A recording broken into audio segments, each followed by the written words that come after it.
the Quinn Marr Show. My next guest played Mandy, the unforgettable superfan on iCarly. She starred in The Perfect Man with Hilary Duff and brought mystery and mayhem to the Roxy Hunter movies. She's acted, sung, and brought big energy to every role she's taken on. It is my pleasure to welcome to the Quinn Marr Show, Aria Wallace. Aria, how's it going? Hi, I'm so good. Thank you so much for having me. It's a pleasure to meet you. And thank you for doing this. I'm fired up. We're just talking just before we start recording about Roxy Hunter and how I said I've been rewatching them for the first time in I guess that'd be almost 20 years. Which Isn't that crazy? It makes me feel old. I know. Hey, at least we're the same age, so we can feel together, right? So good. So normally what I like to do is go back to the beginning of basically my guest lives. So for you growing up in Atlanta, Georgia, I kind of want to get the idea of hobbies you're into. Was it reading books? Was it science? Was it sports? Or was it literally performing right away? Yeah, that's a great question. So I was born in Atlanta. I lived in Atlanta for about 5 years. And for those 5 years, I was an absolute riot with needing to perform. I had to be doing some kind of performance. I begged my mom to put me in acting classes for years. I was pretty relentless about it to the point where it was unignorable eventually. And she was like, all right, I got to get this kid. This kid's got to do something. So I got into classes and started acting as often as I could. And then, this was at a time, now Atlanta's booming. It's huge. There's massive production value in Georgia, but that was not the case in 2001. So at the time they were the best place for her at this point, considering how badly she wants to do this, was going to be LA. So we actually moved to Los Angeles when I was 5. So that was in 2001. I lived there for 10 years. So pretty much my, most of my early upbringing was in LA. That's crazy. That what did your parents do for work? My dad was in both IT and sales. So he did both of those. And he was actually kind of coming on the edge of the .com era. So it was interesting to watch maybe one of the first cases of trying to run a business remotely. That wasn't common back then, but it was something he was attempting because we kind of just decided to take a risk. And my mom was with me in Los Angeles at an apartment that we were renting. And then we still had property in Georgia. We were still kind of doing back and forth. And I have a younger sister as well. So, it was always, kind of splitting time between the two places. But eventually my dad ended up migrating. Everybody got out to LA and we were there full time, but he was still running his business full time from California, and it was based in Georgia. So that was wild. My mom was a full time stay at home mom. Yeah, that's insane that neither of them did entertainment or anything, and then you picked it up. And I know your sister did a little bit too, but that's so odd. That acting, the performing bug was just in you. Did you have any family members that did this sort of thing? Not drama, no, not dramatic arts. My dad is a drummer, so my dad was a musician. Okay. My mom has a beautiful voice, though nobody knows that she's a musician. But no, my family were never entertainers. Honestly, I feel like I was actually maybe the first person in my family to not pick sports. I feel like everybody in my family that preceded me picked a sport of some kind, and we're really, really good at it too. Baseball, softball ran in my family. I was one of the first kids to gung ho pick entertainment.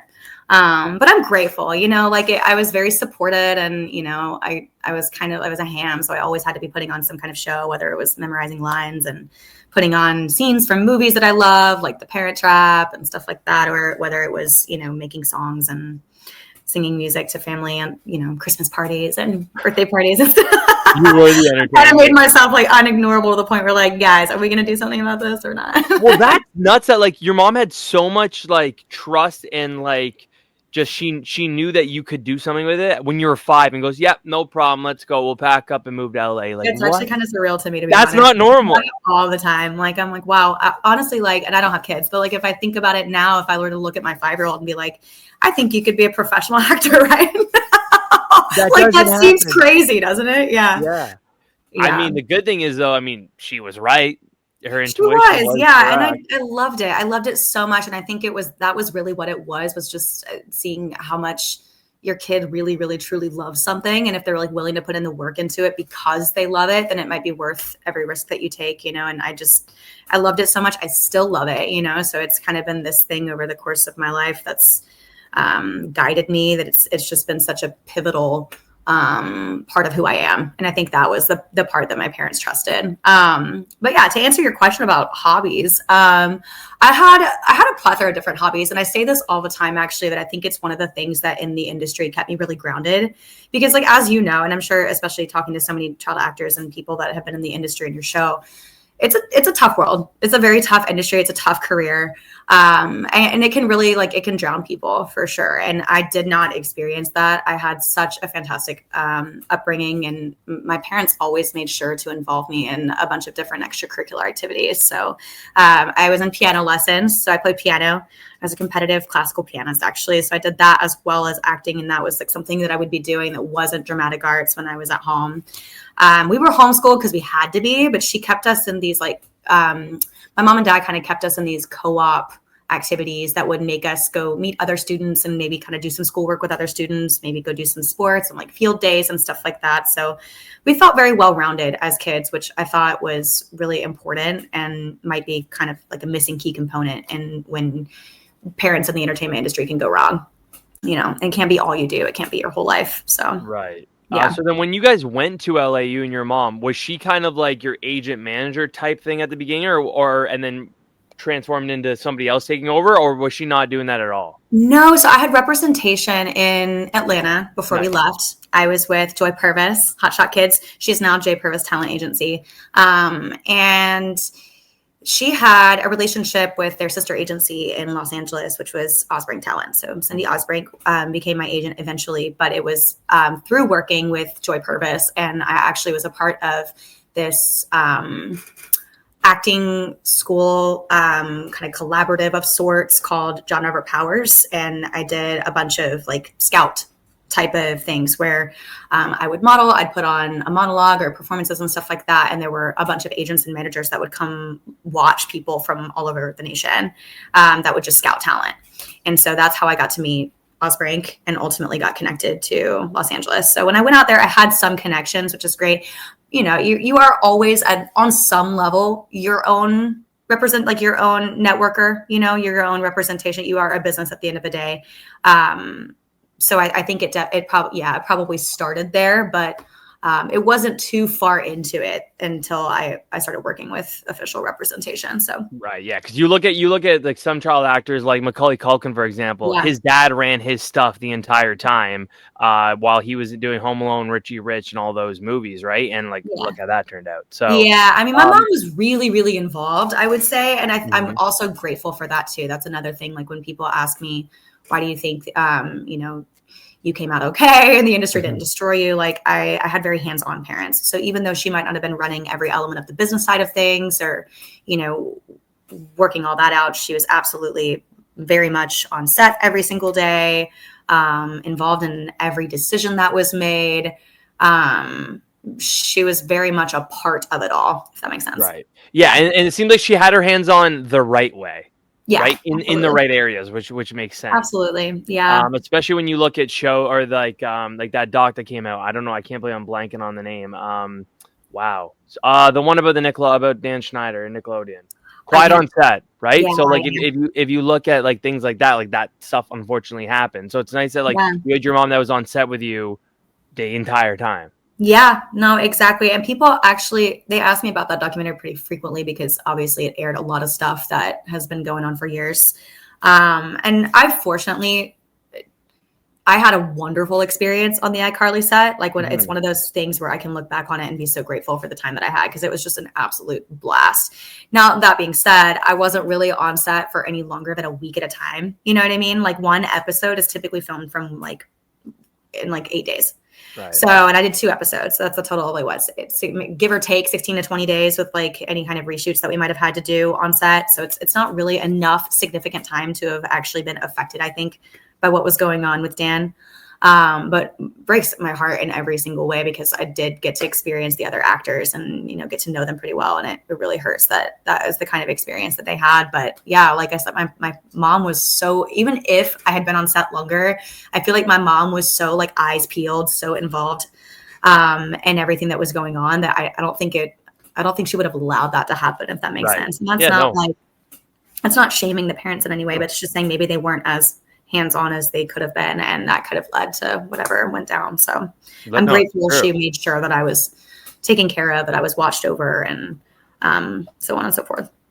So you also being in LA then, like at such a young age and being homeschooled, like how did you make friends? Like being on set and stuff? Like I know that sounds like a weird question, but like I mean, No, like you didn't have a normal life, so it's a good one. So we had friends in the industry, which was helpful. You know, you audition all the time. You sit in a waiting room sometimes for hours with other kids that are your age going out for the same roles. Now that can be both a blessing and a curse. Like that's kind of a double-edged sword, because some kids and some parents are like, just, you said she did it right, not doing it right, for lack of better terminology. Like not good humans, just really mean, really rude, really competitive. So, you know, it would feel like finding gold, like striking gold, when you found really good kids and really good humans and people that, you know, good parents that were making sure that their kids turned out okay. So I had some really good friends that we really clung to because of how rare it was. So it definitely happened. Some other really fun circumstances that would introduce me to a bunch of people where we weren't really having to like focus on a lot of scene work or stuff like that, was doing ADR. So I did a lot of ADR work where we would just go in with a big group and be like a bunch of kids at a playground, and then they dub that in, kind of thing. Like that's not something they get sound bits of on set. So we just be in the schoolroom, you know, just having a good time, playing, hanging out on our Game Boys, you know, getting to know kids that way. And so that was part of it. I met people through the extracurriculars. So like if piano lessons, I grew up going to church, so we were part of a youth group in Los Angeles, and so I'd meet kids that way. We were one of like a super cool youth group that had like a skate park and stuff like that. So like, you know, a skate park, and we'd all go to In-N-Out and do crazy cool California things, you know. So yeah, I felt fortunate. I was involved in a bunch of other things that helped me meet people outside of the industry. And yeah, I also grew up with a built-in best friend. My sister is my favorite human on earth. So having her around all the time helps. Yeah, that helps. Yeah. So then how quickly do you get settled in LA and then bam, you're on 2 episodes of the Bernie Mac show? Like, It was where is the it gap was in that? so quick. It was Really? like, yeah, so I signed with Osbrink pretty quickly after getting there, and then went out for the Bernie Mac show. And I'm not even kidding. I think it was like 2 weeks after we like settled into the apartment. Yeah, it was really, really good. Yeah. Such a fun time too. Like of all things to be the first thing I ever did, that was such a blast. Like I have the biggest space in my heart for Bernie Mac. He was such a RIP, such a wonderful, wonderful, wonderful person, and truly made everybody on set feel so loved and feel so seen and supported. It was like full of banter and laughter, you know, one of those set environments where like it just feels like a good time. So that was such a great like segue into the industry. Yeah, it was quick. It was really fun. I remember, I think I would have been like 11 when the first Transformers came out, and he's in the beginning at the car dealership, and I didn't know who Bernie Mac was yet then when I was 11. So that got me to go watch the show, and I was like, this guy seems like the man. Funny, it's right? nice to hear that he was such a good guy. Yeah, he's actually that funny too, and I feel like that's true of a lot of sitcoms back then. Like the people that were on those shows were just as funny in person as they are on, you know, in the show. So really, they're just like they're writing material for that person's humor. You know what I mean? Yep. Absolutely. So cool. So then the ball starts kind of rolling on like Charm, that 70s show, Judging Amy, Desperate Housewives, and just like that, right? Right after the Bernie Mac show. Yeah. You just kept going. It really just kept going. Yeah. I just kept booking, kept working. And that was kind of the point where my dad was like, all right, this is working. So we're going to be in LA full time. So we kind of migrated everything and ended up buying a house. So. Right. Well, and that was okay. So then at that point, then before that, were you guys just like renting, you and your mom? We were renting an apartment. Yeah. Because it was kind of like, we're going to see how this goes. Like, we hope it goes well, but it's like, we went out back then, there was a period of time, and this still kind of exists, but with the age of streaming and with so much content being pushed out all the time, it's not as necessary, if that makes sense. Mm-hmm. There was an area of time called a pilot season, and it was like a 3-month period throughout the year from like February to April. And like hundreds of thousands of pilot episodes of shows would be written and come out. And then they would get a network affiliation. So the network would buy the project. They would film it, but then it has to get picked up by the network. So the studio would get it produced, but the network has to agree to push it out. So ultimately it's going to come down to probably about 90 shows at the very end out of hundreds of thousands that have been written that actually get selected. And then they have to narrow that down, because this was back when like you have a primetime television spot. It had to jump through many, many, many hoops to get there, and so we went out for that. They were like, try out pilot season. It's going to be a lot of auditions at once. So just like a lot of work is going to come through. It's the most fruitful opportunity, like the most opportunistic time to go. So we figured that would be a good way to kind of do a trial period and see if it went well. So we signed a 6-month lease to see how it would go. And it went well. It went pretty well. Yeah, you did a good job. Because pilot season is still a real thing, and it's still very much a part of the structure of how LA rolls. But it, like I said, with so many different outlets producing so many different types of content on a frequent basis, it's not really as structured as it used to be. Right. And it doesn't really involve networks as much as it used to be. So it's not really a designated period of time anymore. It's kind of just all year. That kind of reminds me of like you're talking about how like pilot season with streaming is so different. It kind of reminds me of like talk shows being different. How like the new talk show is like Jake Shane. Actually, I was listening to David Dobrik's podcast earlier, and he talked about like the new talk show is Jake Shane's podcast, Call Her Daddy. It's like you don't need the talk shows as much as you might have 10 years ago. Like, I'm not saying like my podcast, but like podcasts in general are the new talk shows. For sure. Oh, totally. Well, that, and then you also just have such instant content that's coming out as well, that I feel like half the time the things that they would talk about on a talk show have already been released on some platform in some level of news. You know what I mean? Like, nothing is really like breaking news is really tough to have anymore. You know what I mean? Yeah. And actually talking about talk shows, you were on an episode of The Tonight Show with Jay Leno. I was. You were credited as little girl. So what did you do on the show? Oh my God. So I had 2 skits. One of them was like this spoof on, so he used to do like skits. Did you ever watch the Jay Leno show? Very, very rare. Yeah. So like kind of part of it was kind of like SNL style skits that would be throughout the show. One of them was like this demon baby doll. So it was like a spoof on like this baby doll advertisement, but the baby doll was like evil. Okay. So I had to do that, and I had to be the little girl that got the baby doll. And then I also was like, this is probably so controversial now, but at the time, Angelina Jolie was like the big deal. Yeah. Like she had just done Mr. and Mrs. Smith, I want to say, or something like that. It was around that time, maybe Tomb Raider. And they bought me these massive pair of like big, like cotton, like actual like stuffed lips, and like attached them to the back of my head. So I came out on stage as like this like spoof of Angelina Jolie. That's good.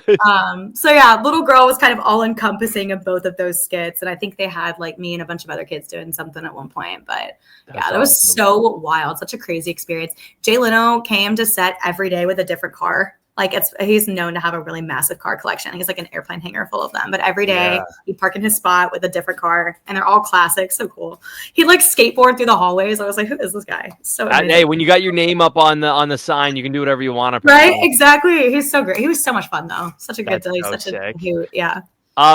I think my fiance is probably so annoyed of me talking about this, because we've been together almost 11 years and I've never shut up about this, that Hilary Duff is my celebrity crush. She's been my celebrity crush since Lizzie McGuire. At one point, I think I was like 8 years old. I had a fake wedding that I got married to Hilary Duff. My buddy was the officiant. Yeah, so that's so good. For you got to work with Hilary Duff. Yeah. On The Perfect Man, where you were Zoe Hamilton. Now you obviously got to work with Heather Locklear as well, which is unreal. So where did the audition process come into this for that movie? Because it was a pretty big deal. Yeah, the audition process was in LA.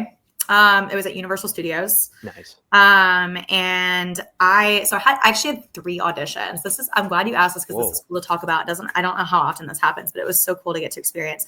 My first audition was standard, before meeting producers, directors. And then the second was a callback where the director comes in and watches the performance. So that happened. But then, and sometimes you can book from that second, like that, from that callback.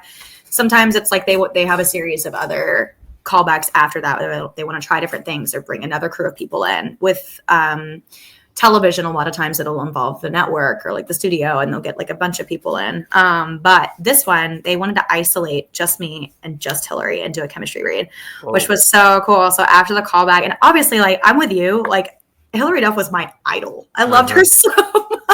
Well, she was in so much stuff before The Perfect Man. Like, I just quickly got a list earlier. Like, I kind of knew, but I kind of forgotten this before 2005. Like, Lisa McGuire, Cadet Kelly, Agent Cody Banks, Street by a Dozen, Cinderella Story. Like, and there's even more. Like, oh my gosh, for sure. Popping at this time.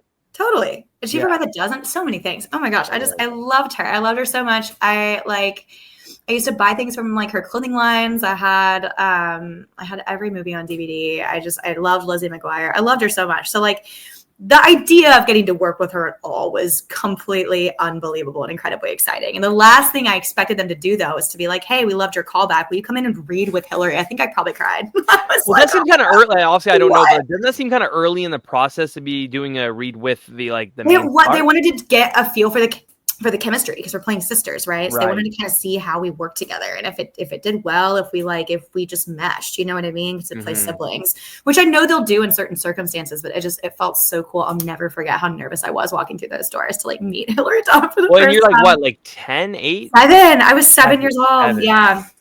I was 7. So I was just like geeked, like just a few years older than a toddler, geeked out about getting to work with Hilary. It was so cool. They tried a bunch of different things. They had us read some scenes from a script that we didn't get the initial audition process. That was cool. So kind of working on the spot, which was fun just to see how we did it and how we took it in. And Hilary at the time was 16. So not only was like it getting to work with my idol, but she was just so cool. You know what I mean? Like the older teenager that's just so cool. And I was just like, oh, I was so jazzed. But yeah, that was the audition process. They did something similar actually once we booked our roles, and it filmed in Toronto actually as well. Oh, I didn't know that. Yeah, it was made to look like New York because of the time Toronto is so versatile. It can very well look like any kind of big city, and it was made to look like New York City. But when we got there, we had some like time before filming would start, and they were like, "We really want you and Hilary to feel and seem as close as these two characters are," especially because The Perfect Man was based off of a true story. My character was actually a brother in the book, like a real life story that happened. My character was a boy. But the director really wanted to honor the real lived experience of the people that wrote this book and talked about their life. So they wanted to make sure that she and I felt as close as possible and that closeness was super authentic. So they sent us on like a shopping spree together. We got to go shopping. We got some pizza. We just like hung out for the whole day. And oh my gosh, I was just like enamored. And like nothing against you, but like if you're like a 16-year-old, I feel like it's great that Hilary was so like cool with you because like a lot of 15, 16-year-old girls would be like, oh, like this. I don't want to do that. Yeah, totally. No, she absolutely was. And she was like that the entire experience on set too. Such a just amazing, amazing person and an incredible role model, truly. Like she really gave me many reasons to look up to her beyond her success and beyond who she was. She carried herself so beautifully.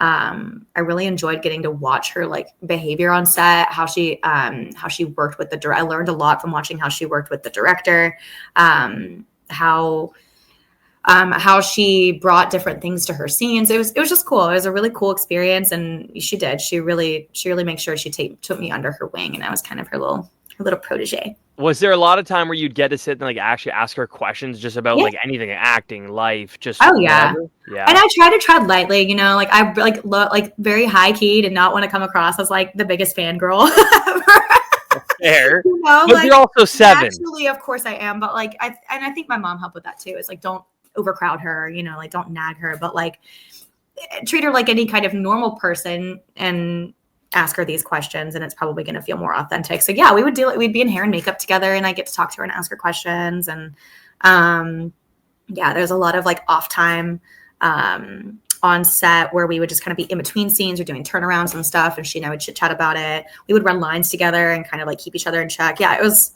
really cool. I mean, you seem very confident now, and I'm assuming you were then too, but like, did it feel like daunting to you to do a big movie like this? Because it was your first big movie. For sure. Yeah. For sure. It was my first feature.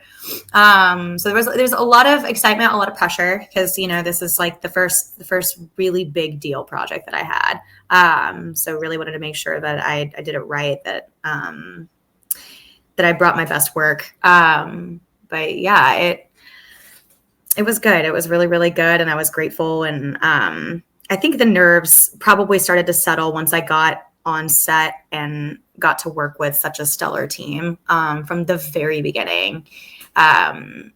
Our director and our producer and the crew, they really made me feel at home. I'm really fortunate. Like I think I can maybe think of one or two experiences that I had that were kind of subpar on set, but like almost literally every single crew I got to work with and every experience I had on set was just an absolute dream. And so people nice. were so good and kind, especially, you know, there is a certain expectation that you're held to as a kid, especially because, like, you know, you can't be on set throwing a temper tantrum, and you can't, you have to be a professional. You have a job to do, and you have to be a professional. And so, you know, professional behavior comes into play there. You have to have a certain level of maturity. So I kind of grew up pretty quickly in that environment.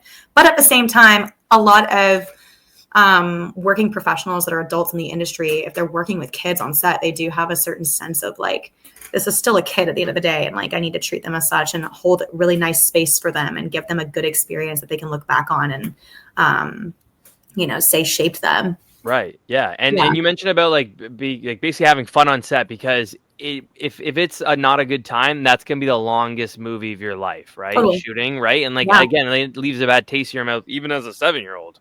For sure, of course, yeah. And it's just, you know, as much as it is a business, time is money. They want to get the project done. Like, it's important to move quickly, and you know, there is like I was fortunate enough to work with a lot of people that were really dedicated to their craft and really, really loved what they did, and so I think there's a certain sense of wanting to savor that as well. And make sure that it's something we can all remember as a great experience. You get really close in that environment, like especially, I mean, because you're working those long hours, all those days. Like it's that makes sense. Oh yeah, it's almost hard. Like I'm not going to say almost. It is heartbreaking to have to leave all of those people after like spending day in, day out with them every day for like sometimes upwards of like The Perfect Man was 3 months of a shoot. Wow. But like a, you know, pilot or something, we book a pilot. There's also the possibility that it might not get picked up, that network might not grab it and put it on. So like then you put all of this work into a pilot episode, you get so close to each other and you become like a family, and then you're like, oh, all right, I guess maybe I'll never see you again. Yeah. You mentioned about the nerve thing, and I kind of resonate with the nerves that you mentioned, like until you get on set, then you feel comfortable. Like for me, for my podcast, no matter what, every single episode, about 10 to 5 minutes before my guests will come on, I'm the most nervous person in the world. Once I start talking to them and we start recording, you would have no clue. No, I agree. I can't tell you're nervous at all. And also, I appreciate it. But yeah, it's weird. It's like, like I get like heart palpitations might be a little extreme, but like I'll just feel those nerves with about like 10 minutes left, just like leading up. I'm like, I just want to start now. I just want to start. And then once it starts, it's like, I'm perfectly fine. Totally. I mean, I think it's with any art, you know, like once you're in your element, then like all of the things you love about it and all the things that, you know, make you feel like you're at home in something that you build for yourself, it becomes really real. 100%. You know, like the minute that, you know, all the nerves can be real. And I won't even lie, like there were days for sure where, you know, I would know I'd have to do a really heavy scene or like something that I'd have to portray a certain level of emotion, and like I'd have to, you know, really be like on it for that scene. And, you know, there's a lot of pressure. You show up, you want to impress your director, you want to impress your co-stars, especially if you're working with a big name, you know what I mean? Like to come on and like really kick butt is important. Right, no, but like I said, like I think all of the nerves kind of start to ease when you get into that space of just like creative flow state, you know? Right. Absolutely. Going back to Hilary really quick. Obviously, I mean, it was always known that she had boyfriends, Aaron Carter, Frank Muniz, a guy from Good Charlotte. Did she have a boyfriend that you ever saw while you were filming this movie? Was it the guy from Good Charlotte? Yeah, she was dating Joel Madden. Yeah, I'm good. Okay. Yeah. Because I saw there at the premiere, so I kind of assumed that it was him. Yeah. Yeah, that's they hilarious. were so great. Oh my gosh. Yeah, we had a blast with them too. That premiere was so much fun. Benji was on set quite a bit too, because he and Joel were super tight. Yeah. So yeah, we got to know both of them very well. She brought him around pretty frequently. There was a period of time where they were kind of apart for a while, and they were really tight at the time. So I remember there being like moments where she was sad because she was missing him and stuff like that. Because, you know, we were in Canada, and I think he was also on tour, so he was gone. Yeah, she was dating Joel. It was fun. Hilarious. They actually, and they just made a comeback. Good Charlotte. They're dropping their first album in like, I think it was a long time. So I feel like everyone that kind of took a break there for a bit, band wise, are coming back from like the early 2000s ish area, like maybe even like early 2010s, are all coming back now. which I is love it. I love especially it. for someone like me who's obsessed with nostalgic things. So Totally. No, I love it. Honestly, I saw the other day that I think Beyonce brought out Destiny's Child on the Cowboy Carter tour, and I was like, so cool. I would Nostalgia is die. a cool thing now. I've missed being a kid since I don't know how long, and now it's cool for nostalgia and I throwback know. things. So I know. I was doing a cover series this year. I was like, what can I do that's like fun that like allows me to do a bunch of songs that I love, but like people can kind of follow along with. And I was doing a girly 2000s cover series, so like all top like really great hits from the early 2000s, but like all the bangers that the females made. It was so much fun, you know. This is gonna sound so creepy, but I wanted to find some of your music, and I searched up your name on Spotify, and instead I found your playlist.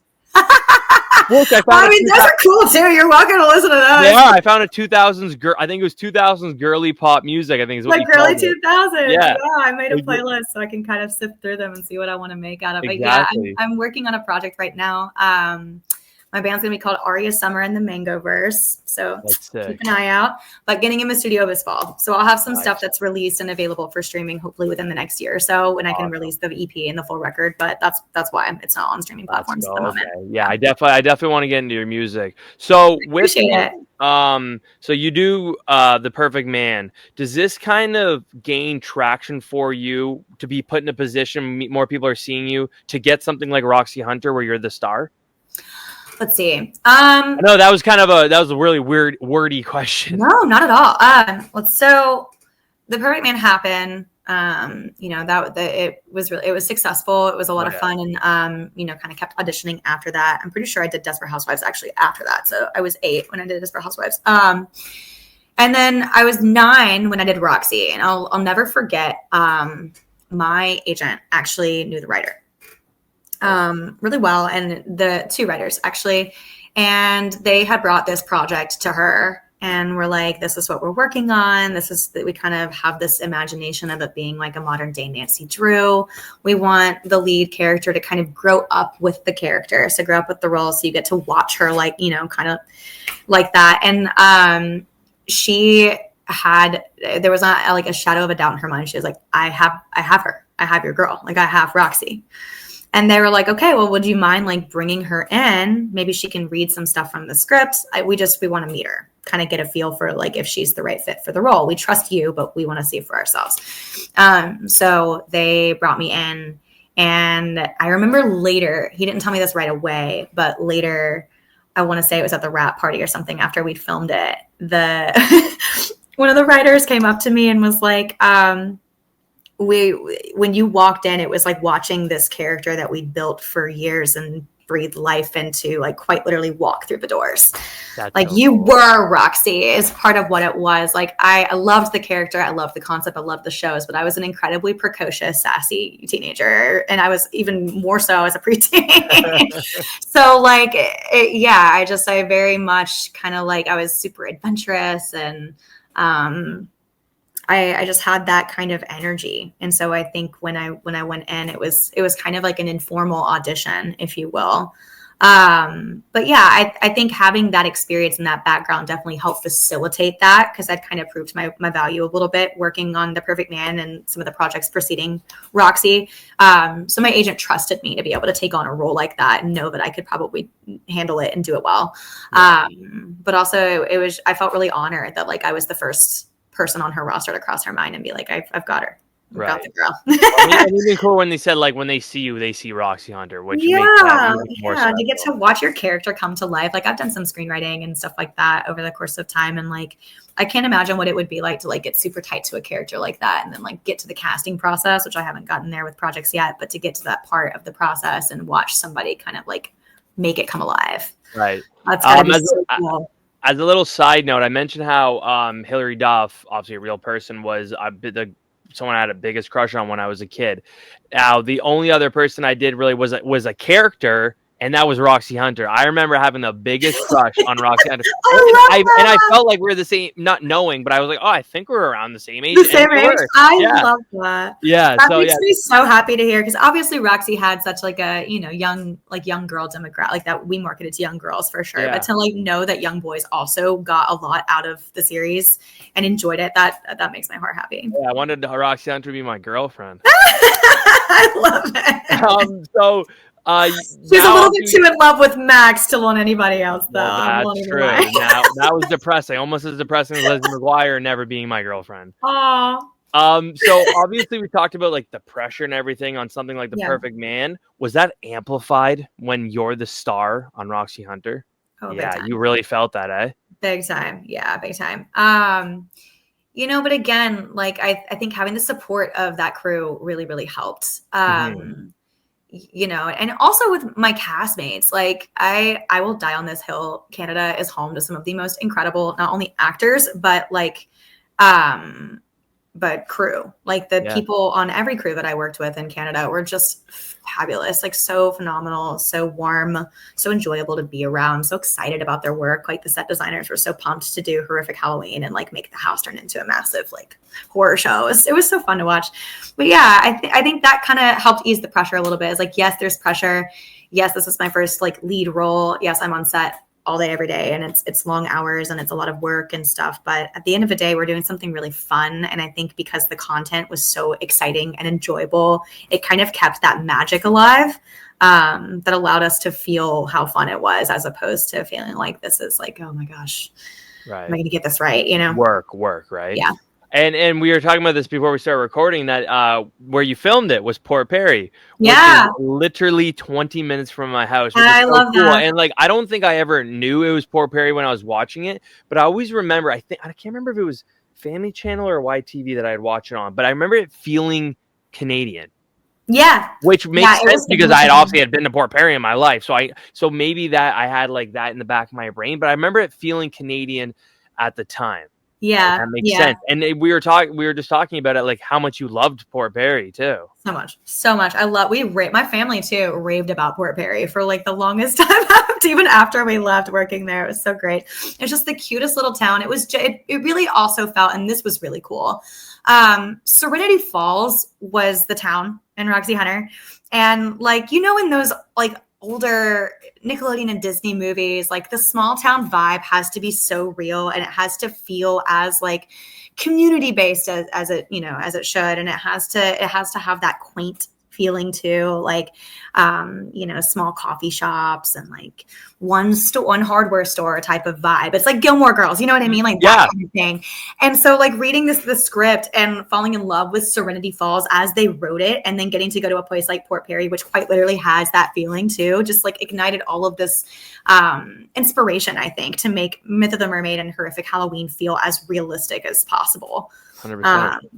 It's funny that you mentioned Gilmore Girls. I literally just got home and I go and walk into the house. My fiance is literally rewatching Gilmore Girls for the 5,000th time. So right before I came down here, she's literally watching. So it's funny that you mentioned Gilmore. I love it. Stars Hollow for life. Yeah. Oh yeah. And the funny thing is, so we obviously have Port Perry over there, and then maybe about, I don't know, half an hour east from me, we have Port Hope, which is where they film things like It, Murdoch Mysteries, which you would technically have a connection to. Okay. Schitt's Creek, Tommy Boy. So it's weird that like these little pockets around where I grew up are like home for a lot of filming locations, which is so weird to me, because it's not like Vancouver is a massive place to film. I'm not in there. Obviously, a lot of places in the States, or like even like Muskoka or whatever, are big filming locations. So just around this area, that I've always found that odd to me. Yeah. Well, Toronto, so Canada, and Atlanta has this now too, but Canada has a huge, they signed a tax incentive deal where you get a tax break to film a little bit cheaper in Canada, which is awesome because like I get to spend half my childhood going out of the country and spending time in Canada, like getting Tim Hortons for breakfast every day. I love Canada, and I would go back in a freaking heartbeat. But yeah, I got like into hockey, watching the Maple Leafs play. Like it was such a pivotal part of my childhood. So I'm so glad that I got to spend such significant time there.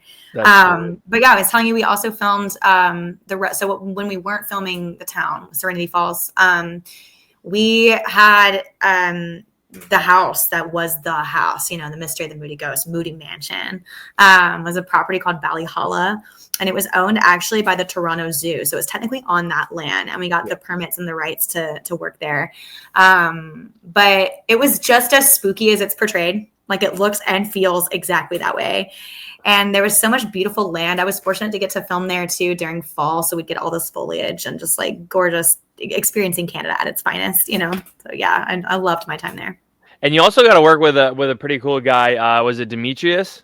Yeah, Demetrius Toyette. Yeah, so Yeah. it was funny because he was very Canadian TV show movie-ish things like. Good time. So he's doing Roxy Hunter. He does Latest Buzz later on. He does Winging It. He's end up being on Degrassi. So what was it like working with him? Oh my gosh, so awesome. We Demetrius and I got to do school together every day. So we got to it's a requirement that you have to spend a certain amount of time on set every day doing school. And the schoolwork is prioritized. So we'd spend, I think, probably like 3-4 hours in the schoolroom together every day on top of being each other's scene partners. And yeah, we had a blast. We were so goofy together. I'll never forget it. Just like being so silly on set. It's like pulling pranks and doing just like stupid stuff.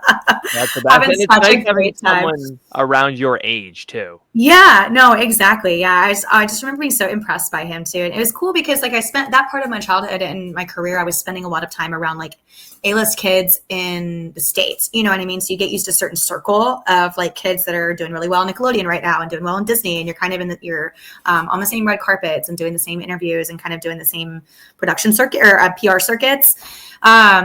And so it was really cool to get to experience that in Canada as well. Like these kids are massive here on Family Channel, but like, you don't hear about it as much in the States. So it was cool to get to experience like their group, you know what I mean? Right. And that's the funny more so when we brought in other kids too, like for Secret of a Shaman. And they were also really prevalent in the back half of the movies too. We had a bunch of like the Reservoir Dogs boys that Roxy worked with towards the end of the series. Like cool. They were all around my age too, like Connor Price. And yeah, it was a blast.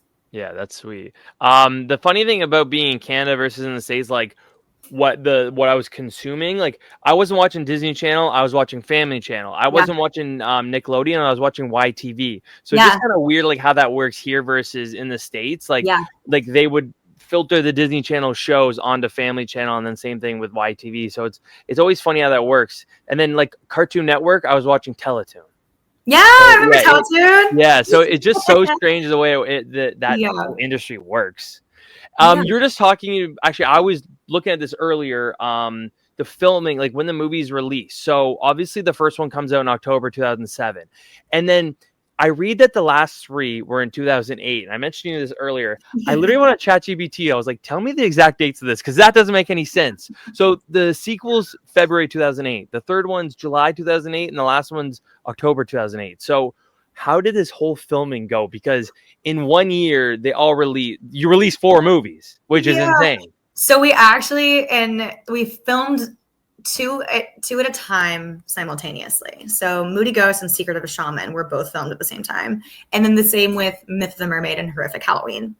So like hats off to the continuity folks that had to deal with that every day. Cause like obviously time is supposed to have passed when the next movie comes out. So like I'm supposed to be a little bit older.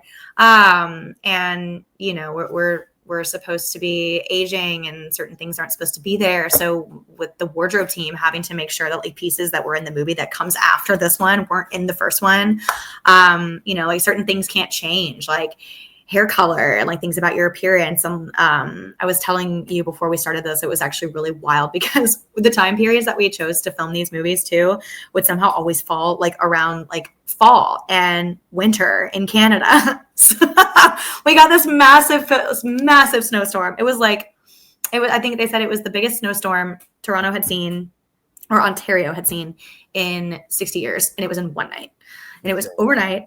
And it was kind of when we were at the cusp of, we would rotate every day. So we would film like 2 or 3 scenes from Shaman and 2 or 3 scenes from Moody Ghost and kind of just flip between them. And it snowed, and I'm pretty sure it's Shaman. It's not supposed to be wintertime. I guess it's supposed to be fall, or maybe it was Moody Ghost. I can't remember. They get so intertwined. Well, first when you're filming 2 at a time, it was supposed to be wintertime whatsoever. And so, like overnight, our crew had to go out there and salt the roads to try to get rid of all the snow. It's not unheard of in upstate New York to get like a back to school September, October snow, but still, like to get 8 feet of it was. What? It's crazy. The one thing we weren't getting that ton of snow like that all the time, but the one thing is like for Halloween, let's say, I could never be Spider-Man. I was Spider-Man with a jacket on. Yeah, or with like leggings, totally. Yeah. I lived in Colorado for some time too, and that was always like my friends that were born and raised there. They would tell me that was their experience growing up in Halloween, because like clockwork, every year we'd pretty much get our first snow like either right before Halloween or like mid-October, and I would go out for Halloween and like be in a jacket and leggings and like have to incorporate it into your costume somehow. Yeah, I'm like, what are you? Someone with a jacket on? Like, yeah. So in the Myth of the Mermaid, I read that so there was a song you did that I heard was pretty difficult to do. Like the process, I heard it was kind of like iffy. Is that true? You know what I'm talking about? Oh my gosh. I can't even pronounce it. Rack my brain to think of this. I The memory triggerification. Yes. Yeah. I can't even pronounce it. Yes, that one. So I read that that you had said that the scene was a lot of fun but difficult. It was a montage. So that's part of what made it hard, is like we would have to get like snippets of different moments, but we'd have to film them all for continuity purposes and also for like making sure that like it would feel like it flowed seamlessly, if that makes sense. And it was difficult to memorize, and I typically have no problems with that whatsoever. Like memory that comes pretty naturally to me. It's one of the better skills that I have, but it was so hard because we have to we memorize both the singing version of it and which parts of it we're singing and which parts of it we're speaking. And then we also had choreography. So we'd have to keep up with the choreography and like quick movements and like looking at the whiteboard and everything. And some of the words were in other languages. So it's just, it's like system overload, you know, it's like just like too many things firing at once, but we got through it and we did it. And honestly, we felt like we had just came through battle when we got to the end of it. We were like, yeah. I don't blame you. So then when you signed up for the first Roxy Hunter, did they automatically go, okay, we're going to film 2 at a time, you're going to do 4? Like, how did that work? I don't think that was initially what, like, I don't think we knew right off the gate that would have scared you away. You would have been like, no thanks, I'm not doing it.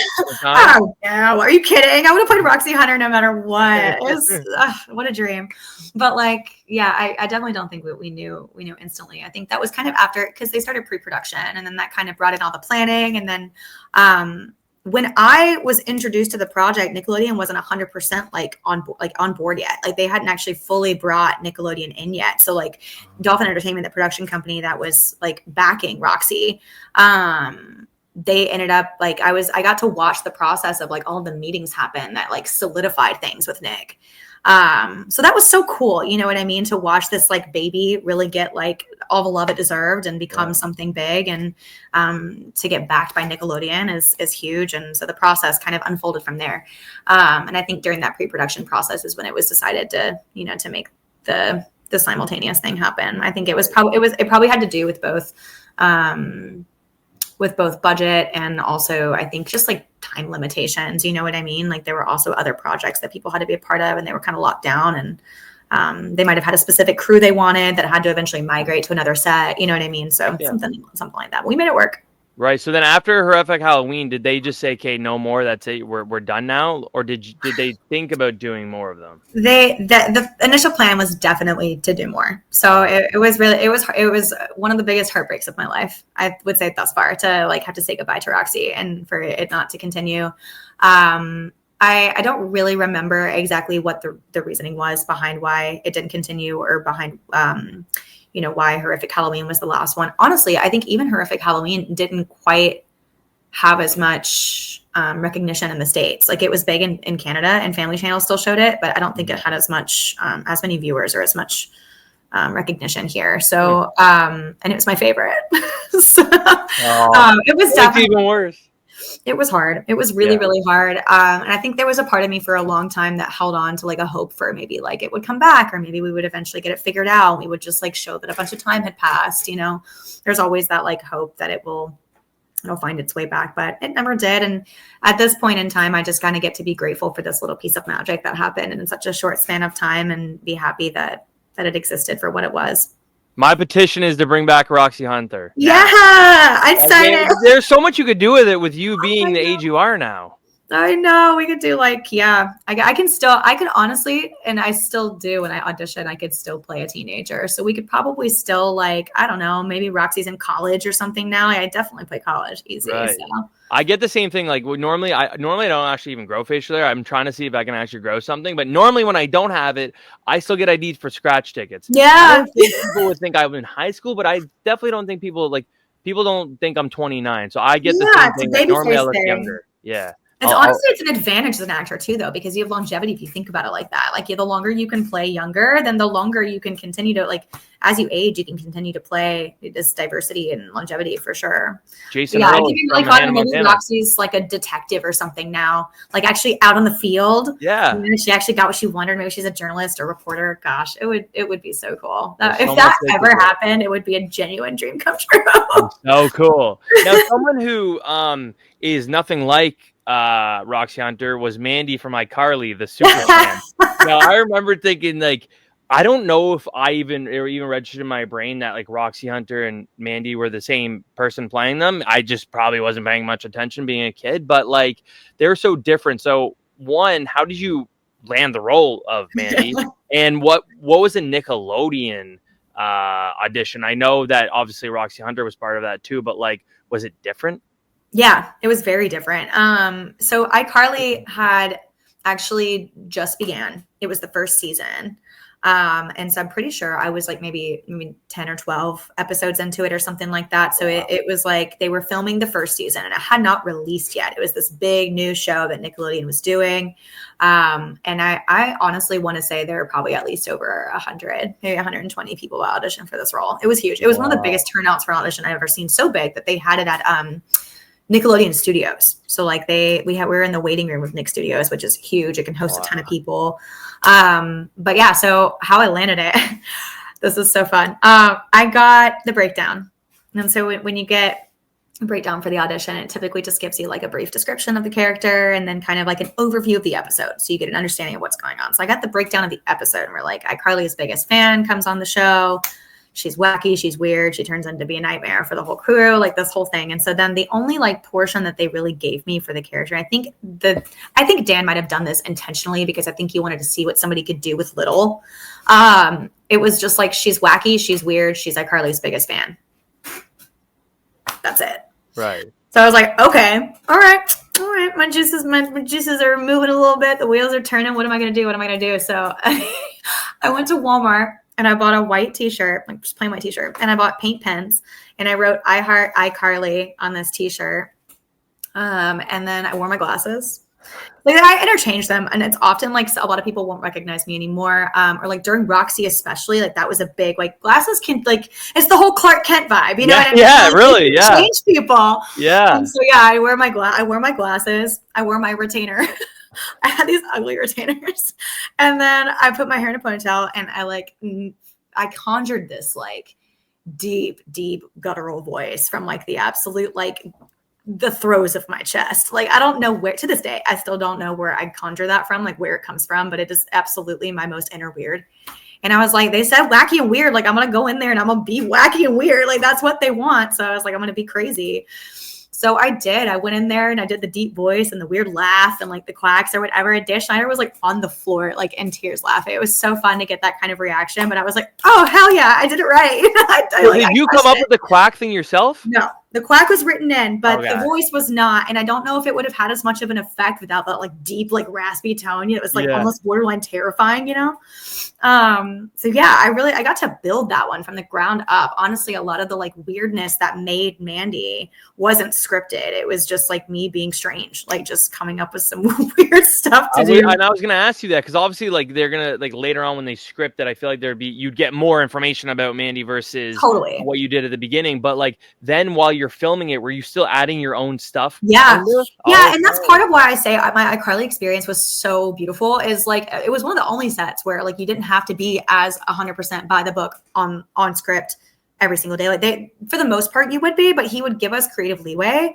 So there would be times when he'd be like, all right, I want you to improv the rest of this. Like we're going to do like just like 3 or 4 takes for funsies, improv everything else. And then also would be comfortable with like throwing things at me in the middle of nowhere. Like he just like throw something new, like the popcorn scene where like we're sitting on the couch and I've like snuck it in their house or whatever. When I do like laugh and like throw popcorn at them, that was 100% improv moment. Wow. That was not scripted, but it was so funny.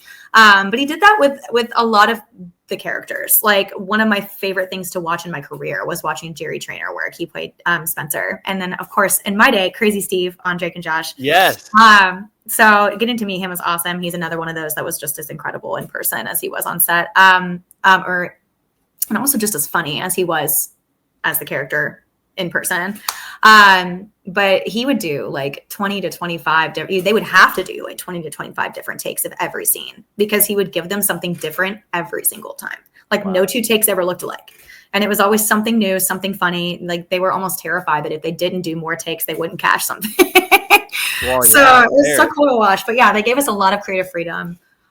Whether they use it or not is up in the air. But I was really thrilled to see that they actually did use some of the improv work that I did because it was just fun. It was just being silly. Well, yeah, and you said that that's a good difference about like with Nickelodeon. Like if you look at Disney Channel, like Nickelodeon was so much wackier with like the Amanda Show with Drake and Josh, with obviously iCarly. Like it was just wackier than it seemed like they cared less. Maybe I don't know if that's a way to say it, but like you said, like they would kind of let the kids improv more. Yeah, I mean it was just a lot goofier, I think, and it was less by the book.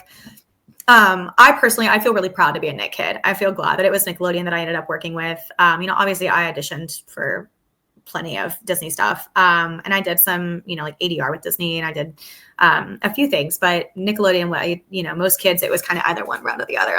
Very few people crossed over. And so Nickelodeon was kind of my home. And I feel really grateful that was my umbrella because they really it was fun. It really sparked the inner child and the creativity and, with everything going from like all that back in the day and getting slimed and that energy comes through. Oh, absolutely. You mentioned about Dan being on set. Was he on there like the entire time you were there, basically? Really? Was that normal versus other things you did or no? Didn't seem Dan Schneider was also the director of iCarly. Okay, that makes sense then. Okay. Yeah. Fair. So he was directing me. That's and a director is on set all day, every day for sure. I was assuming he was just a showrunner, but no, that makes a ton more sense. Yeah, he's a creator developer as well. So wrote the concept for the show, in coordinates with other writers and other creatives involved in the Nickelodeon studio process. But he's like the creative mastermind behind iCarly and then thus the director and showrunner. Fair. Was there ever talk of like bringing Mandy back for any other episodes than just the two you did? I wish. You have no idea how much I wish. I would have a blast getting to bring Mandy back. I swear, I think about it all the time, especially because like I've been embracing getting back into Mandy a little bit on like my socials recently, like TikTok and stuff. And it's been so much fun revisiting that character. Like, some things never go away, and it's all I can whip it out anytime I want to, and it's always there, and it's fun. I feel like. I know there was an iCarly reboot, but I don't know if they plan to do any more. And if they did, I would say yes in a heartbeat. Well, it's crazy. They canceled it after a cliffhanger. I know. Thinking they're going to come back for another season, and then it just ended. And they canceled. I know. Yeah, and it was really good. The fact that like they did it in such a good way where it didn't feel like it was still a kids show. Like it was for the people that watched it. Before. Yeah, which is important. You know what I mean? You want to age with your demographic. It's necessary to do. And it felt like if it did, then it wouldn't have hit the same way. Yeah. You're talking about just being on set and stuff. Like what was like Jeanette and Miranda and all the group like to work with? Were they great? Oh, so great. Yeah. They were so much fun to work with. I was quite a bit younger than the rest of the cast. So like there was a bit of an age gap, I feel like. I think I was 10 years old my first episode of iCarly. Yeah. Wow. And then I was, I think I was like 12 or 13 for the second. Only a couple years had passed, maybe a year. But they were all older playing younger. So they were actually like in high school, playing their age. Like they were like seniors or juniors playing freshmen, you know what I mean? So like there was quite a bit of an age difference, but they were still, so we weren't like hanging out pretty frequently, you know what I mean? But they were absolutely fun to work with and great to be around. I played video games with Nathan Kress in the Nickelodeon green room. That was a blast. This was so cool. And then Jeanette was wonderful. She and I actually had the same representation at the time, the same manager. Oh, nice. So it was cool to get to connect through that. I didn't spend a whole lot of time outside of the scene work with Miranda Cosgrove. And I shared a schoolroom with the other kids that were in school, so the rest of the cast, and she didn't share that room with us, so I didn't spend a whole lot of like off work time with her, but she was still wonderful when I got to be around her. Well, it's nice to hear that you had a positive experience because, like you said, like obviously, as everyone knows, not everyone had that with Nickelodeon. So it is nice to hear that there were some people that had good experiences. Yeah. Right. Yeah. And you only know what you know, right? Obviously. Exactly. And I think, it was obviously really gut wrenching to hear about it after all this time, especially. And, the industry can be really gross in a lot of ways. And it's always a bit saddening to hear things like that happening, especially to kids, but I am fortunate that like at the time it didn't taint my experience and it wasn't, at the forefront. So it's more just processing it now as opposed to having to process it then. Absolutely. Yeah. And then you and I talked about this a little bit earlier, but then you take a break from acting. You leave LA after 10 years and you go to Nashville. So why Nashville? I know obviously you're into music. Is that the sole reason, or was it like the break and music kind of combined? Because I also read you said you literally wanted your family to have a quieter life. Yeah. So I mean, it's part of it for sure. We left in 2010. And I think my second episode of iCarly was just before that. So it was either that year or the year before that. I can't remember exactly, but, we left LA. It's very expensive and it just got really tough. I think after a certain amount of time, it was like, my parents got a divorce and it kind of got complicated and it got hard to kind of keep things afloat after a while. And I started working on music, focusing on it. And I started working with a bunch of Nashville writers.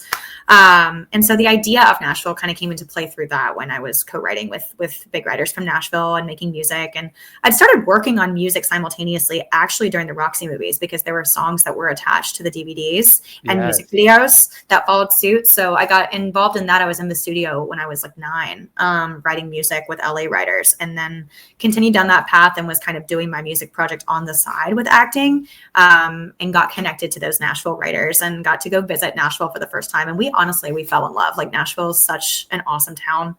And our very first time, it really felt like this place that we could call home. And I think, my sister was doing competitive gymnastics at the time. So we found a way to be able to, a gym she could train at in Nashville. And, I think it was just kind of like time to hang it up for a minute and see, if I can focus on, at least with the creativity, I can focus on music for a while and make that happen. It was what I really wanted to do at the time.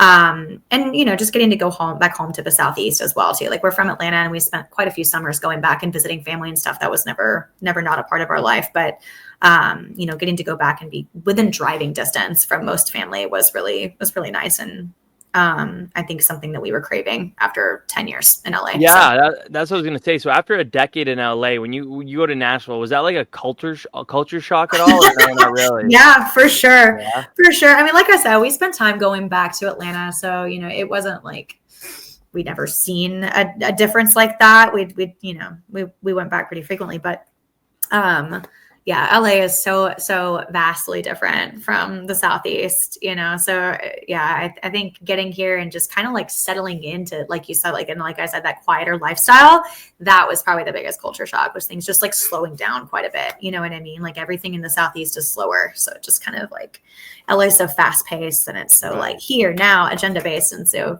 being in the South kind of felt more calm. What do you love about like the creative scene in Nashville versus LA? Because obviously they're gonna be a lot different. Yeah, they are. I do still think like Nashville's a go-getter town. It has that tenacious element to it. It has the vivacity and like the movement and that energy. But it's I don't know. It's not as cutthroat. A lot of people would argue with me on that and say that, people are still just as competitive in the music industry here as they are anywhere else. But I think Nashville really lives up to its name, which is so awesome. Like it gets the nickname Music City because quite literally, and this is not an exaggeration, you can go see a music show anywhere, anytime, at any given point of the day, whenever in Nashville. Like you're like sometimes even like Corner Market will have like an open mic there, or like somebody will be playing, or like a writer's round or something. Like and it.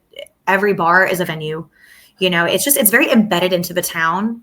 And so there's a lot of support in that way too, which is it's something I love. Like people just really love the music. They just love the craft. They love that element of it and creating wonderful sound. And, there's people from so many different types of genres that work here too. Like obviously country music has made a name here and that's something that's big, but like there's a plethora of like indie rock bands and like kind of in line what I do, like R&B funk music. And there's even like, a really big punk scene. Like it's just, there's something for everyone here in the music industry, which is cool. And so I think it's because it's Music City, it's just so welcoming to that. So that's probably my favorite thing about the industry here, is that it really still holds heavy how much it cares about the original passion and the original craft, if that makes sense. That can be very lost sometimes in LA. Like LA, there's a lot of really wonderful things about the passion and the drive and the amount of people competing for the same kind of stuff and how much that energy can really fuel you. But at the same time, because of that and because it's so fast paced, sometimes it can be easy to lose sight of why you do it in the first place. And I think Nashville manages to keep that at the forefront of the industry. Now, obviously, so you moved to Nashville first, and then you moved around a little bit. Now you're back. So being in Nashville for as long as you have altogether, have you gotten sick of Broadway yet?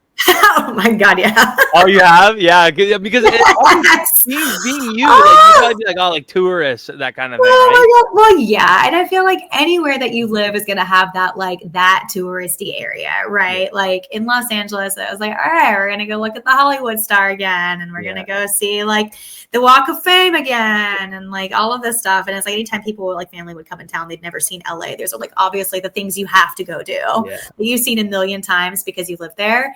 So I think that's what it is. I was like, I've just spent so much time in Nashville, but I'm just like, Broadway. Stay away from there. Do you live at the same time, like there's still that soft spot. Like you still love it. You know what I mean? Like it's Broadway and like, it may be goofy, it may be silly, it may be the best people watching of all time, but it's also just like, it's what made Nashville what it is. So you have to respect it and love it. Kind of the same way that you would respect those things in LA. Have you made sure where you live is far away from Broadway? Not now, actually. It's funny. Oh, no. I live pretty close to downtown now. I'm on the west side though. So like I could be, there's the opposite side of the river, which would be the east side. And then I am on the side that Broadway is technically on, but I'm a good arm's length away. Like it would be a very loud life if I lived super close to Broadway. That would be the biggest complaint. It's like people that live in Vegas, they don't live on the strip, right? They live like in like outside, right? Exactly. I'm not far, and which in turn I'm also not far from Music Row too, which is really nice because that's also where a lot of the magic happens. So sick.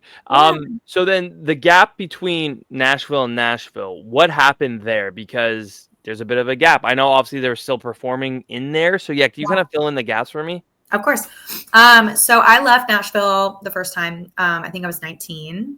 Yeah, it was early 2016. I just kind of got an itch. I had just recorded, I didn't ever really release it, but I had just finished the previous year. I just finished recording my first album, which I wrote and recorded at 16. It spent time on through 17 and 18, and we kind of just like sat with it for a bit. And I'll be honest, I went through this whole process of recording and getting this done, though I still like love the songs. They mean a lot to me, like the style of music that I was doing and the, just that world that I was living in for that type of music didn't feel very authentic to me or who I am at all. It's like by the time that I got finished with it, I was like, I don't even know if I want to be doing this type of music anymore. Because when you're a teenager too, like those primary years, like you're growing and changing so much. And the shift from 16 to 19, like I kind of became like a completely different person. But like I wanted to make sure the music that I was making felt really true to me and authentic to myself and my upbringing and my influences as well. And what I like to sing and what I sing best, what I think showcases that the most, and also write about the things that I really want to write about and not be pigeonholed to writing about specific things that don't really feel true to me. So I kind of hung it up for a minute and needed to kind of take some time to figure out what I wanted and the type of artist that I wanted to be. And at the time, I really got an itch to go see the mountains. I hadn't spent significant time in that part of the US yet. And I've been everywhere else, at the coastline in LA, did Nashville, and that has the countryside, but I really wanted to experience the mountains and go be out in Colorado. And so did that the first time for a couple years. But I was really young, and I don't know if I was ready to be that far away from family yet. And I also was to be transparent, just working really hard, didn't have a whole lot of money, and Colorado's expensive, the same kind of thing. So I was just trying to be out there on my own and make it on my own. And I don't think it was the right timing. So I actually came back to the South, but not to Nashville that time. I moved back to Atlanta. But as an adult this time, which was super cool because I'm from there, but I never got to experience like what it's like to be in the place you're from as an adult. So that was cool. And that was also right around the time when production was kind of like hyping up in Atlanta. So it was right at like when the whole Marvel takeover happened and Atlanta kind of became a huge scene for production, which is so funny to me now. Like LA used to be the only place you could do this. Like it was the Mecca. And now, honestly, a lot of people would argue that Atlanta's a lot bigger for production than LA is now, which is crazy. Yeah. But yeah, I went there. I didn't do as much work per se, but I'd spent significant time in Atlanta training. So I did a lot of training. I like wanted to get back into acting so bad. That was another one of the reasons why I left Colorado. I was like, I need to go somewhere where there's opportunity for drama. And so I went to Atlanta and started training to kind of, it'd been 6 years since I touched this. So it was like, I need to build my chops up again and really like get some good technique under my belt and also just fall in love with it again. Like I knew I wanted to do it again. There was a part of me that always missed it, but I needed to remind myself why. And I needed to kind of come back to it as an adult and want to do it again as an adult. There's also that part of like imposter syndrome where you have to convince yourself, like I wasn't just a child actor. You know what I mean? Like I loved this because I loved it and that never goes away. So yeah, I trained at a couple really great prestigious studios in Atlanta, but actually primarily in theater. So like one of the studios I trained at, we could not work. It was all film and TV actors training there, but we couldn't work from film and television scenes. So we had to pull scenes from plays. It was a really like super intense integrated program where we would like cut our own monologues and pick our scene partners and work from plays. So I got really, really, really immersed in the pioneerism of dramatic arts and kind of got to fall in love with it all over again from a different perspective because I never did theater as a kid. It was always film and TV. Right. It was cool to get to love it from that perspective and started doing theater work. And then kind of in the midst of that, COVID happened. So I was training, I was auditioning all the time and, doing some work in Atlanta and COVID-19 kind of hit us out of nowhere. And, I think there was a moment where it was like, are we ever going to be able to do any of this ever again? Like, what is the world going to look like? Like, are we going to be able to make films? Are we going to ever be able to be in person again and not train over Zoom and like actually get to work together on set or on stage again? So I think all of us were kind of in this like, a lot of creatives were kind of in this state of like shock. Like I can't do all the things that I want to be doing right now. I can write, but that's pretty much it. I can't perform. And I was in a relationship at the time and we had done long distance for about a year. Part of that being COVID as well, which was very hard because we couldn't see each other for like a significant amount of time. But he lived in Colorado and he's from there. And so yeah, I moved because I wanted to be, I think I wanted to give Colorado a second chance. I think the first time I was kind of burned by it and had a salty taste in my mouth. I was like, it was also a point of like wanting to prove to myself that I could really enjoy Colorado and go find some cool stuff there. And I did actually, like, I very surprisingly found some cool stuff to do in Colorado. Nice. One of my favorite schools I've ever trained at was there. And a lot of the actors there are also doing like independent work and writing their own stuff, which was so cool to get involved in. I did a bunch of indie films. One of them was a Western that was really fun to make. That's actually still in post-production. So wow, keep an eye out for that. I play a really gnarly serial killer, which is super fun. In like the 1800s, a period piece. Yeah, it was great. It's based on a true story, actually. The writer, Jared Briggs, is amazing. And our entire cast and crew was fantastic. And I did a lot of theater work. So that was my like portion of time to be able to really dive into theater and be like, I'm going to do something, I feel like if I'm, maybe so bold as to say, I think every actor should probably have to do a theater production or two at least once in their lives. It's just a different style of the work and shows you so much about your craft and where it came from. And, teaches you a lot about technique and stamina and resilience, you know what I mean, being on set. So I did a bunch of improv work on stage as well when I was there. So really just put a bunch of different skills into the toolbox that I didn't really get in LA, which was fun. So yeah, Colorado was surprising with the work I got to do. I did a musical. That was a lot of fun. Which musical? A new musical. It's called We're Still Here. Okay. Yeah, it's a new musical, so I kind of got to watch it grow from the very, very beginning of the process. Cordelia Azars is the writer, and she's amazing, and that whole cast was fantastic. And yeah, I got some really heartwarming work there, and some work that I felt changed me and helped me view what I do as an actor from a different give me a different perspective and different point of view and love it from a different angle. Absolutely. Yeah. Before I ask my last question, let's just honestly just talk about what you're doing now. 2025, Yeah. Aria in Nashville. What is it going on? Yeah. So I'm getting in the studio this fall with the Aria Summer and the Mangoverse project. So in the process of building out a band, which is going to be a lot of fun. Super excited. And yeah, getting the EP. So I have a 5-song EP right now that I'm getting in the studio this fall. So we'll get those recorded and hopefully get that stuff out on streaming platforms within the next, few months to a year. That's the goal. And then start playing out, like start performing and getting this thing on its feet. I have a really large vision for how I imagine the shows and how much of an immersive experience I want to make them. The project itself has like a very fun early 70s aesthetic. So it's like bringing back like the disco era and a lot of like the elements of the early 70s that were super fun and funky and bold colors and glitter and disco balls. So it's going to be a good time. I'm excited. Also excited to work with some really awesome musicians. Part of moving back to Nashville is just to give myself not only be close to family again, because I miss that, of course, but to give myself access to a bunch of incredibly talented musicians that are here and at your fingertips and get to work and collaborate with other amazing artists. So I'm excited. I'm looking forward to it. And yeah, I'm also I'm screenwriting. So I have a comedy series that I'm in the process of writing right now with a really good friend of mine I met in Colorado. She's actually in New York now, so we're kind of working virtually. But yeah, it's a fun comedy series. It's kind of set in the restaurant industry, so it'll be cool. It's funny. We're excited about it. Yeah, that's amazing. Yeah, no, that's unreal. 2025 right now is. I love it. Let's go. Last thing I got for you, ask every guest this is, what's one thing you miss most about being a kid? Oh my goodness. Wait, I'm not still a kid? What do you mean? Yeah, I know. Me neither, apparently. Wait, I haven't grown up yet. Yeah. Mentally, I haven't. Let's see. Miss the most about being a kid. Just that. Oh, this is so deep, but also so real. That and like that feeling of like time, like during the summertime, but it's just endless. Yes. You know what I mean? Like days just bleed into each other. You're not on any kind of like agenda or time crunch.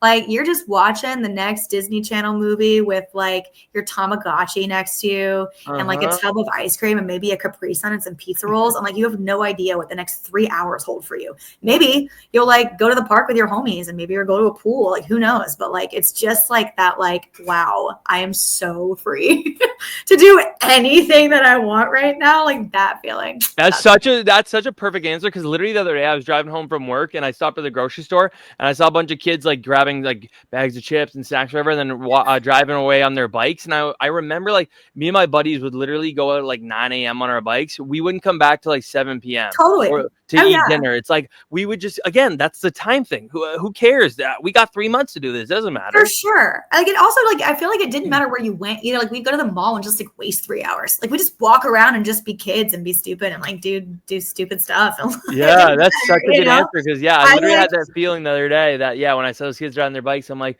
I remember when time didn't mean anything. It didn't matter. It like did not matter at all, as long as you were back by curfew and you weren't making your parents mad. Like all anything goes. The worst is I remember sometimes if I was like playing on the street with my friends, like, with my neighbor friends, and like I'd come in to get a drink, and it was at that like weird time in the night where my parents were like, okay, well, you're already in here, so like you might as well just stay in here now. I'm like, but I should have came in here. Yeah, like also like you don't have a bedtime, so like I remember there would be nights where like especially if we like went back to the South and visited family, like my like older family would just be like, hanging out or whatever, playing pool. And like, you get to be the cool kid and like stay up later or whatever. And like, you're drinking a Coke at like 9 p.m. It's just like, you know what I mean? Like, it's just, it's just ultimate freedom. Somebody the other day actually handed me a Capri Sun. And I swear to God, I have not popped a straw into a Capri Sun. And like, I can't even tell you the last time. And it brought back such visceral summertime memories. So I feel like that's why that was the first thing that came to mind today. It's just like, that freedom. Yes, it's true. I do that for my niece and nephew all the time. I'm thinking like I like for like a Kool-Aid or something. I'm like, nothing better than just putting that straw in like the bag of juice. Yeah. Unreal. Yeah. Well, Aria, this was amazing. Thank you so much. Of course, thank you. You're so awesome. It's so nice to meet you and get to chit chat with you. Thank you. I appreciate you letting me ask you all these silly questions the last almost hour and a Of half. So course. thank I'm you happy so to much. answer them. They're great questions. Thank you for your time. It's been a blast. Absolutely. Once you get the EP and album out, we'll have to get you back on. I'd love it. I'd love it. Yeah, let me know. Absolutely. Absolutely. All right. Well, thank you so much, Aria. I'll talk to you later. Thank you. I appreciate it. Bye. And that was the Quinn Marr Show.